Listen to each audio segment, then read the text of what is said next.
Today we're planting peas. And what I did was I actually bought some bulk peas, not pea seeds, but peas for cooking at the grocery store. And then I pre-soaked them in one of these sprouting trays just to see if they were viable. And they are.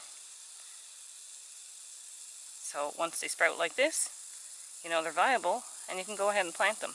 And it's much more economical than buying pea seeds in the small packets.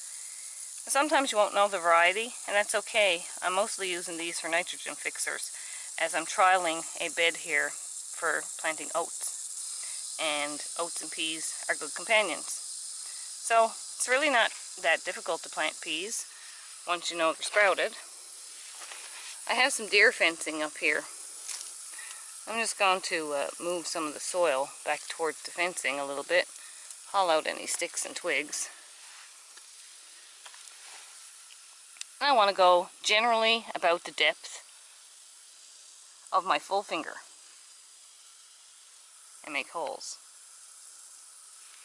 I'll try to get on the other side here so you can see. I just want to put my full finger down there and make a hole. And I'm going to pick out the seeds that I know have germinated, the ones with little sprouts, and pop them down in the hole.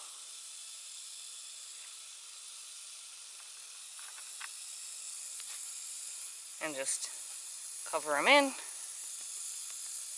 give them a little pat, and it's easy as that.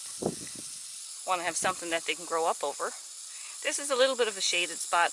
They may not do very well for producing actual peas here, but again, I'm just using them mainly for a nitrogen fixer, so I wanted some inexpensive pea seeds.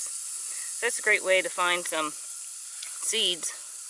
You'll pay $3.99 for a small packet of seeds that might have 20 seeds in it. I got a kilogram of seeds for $3.99. So, going to go ahead now and finish planting out these pea seeds.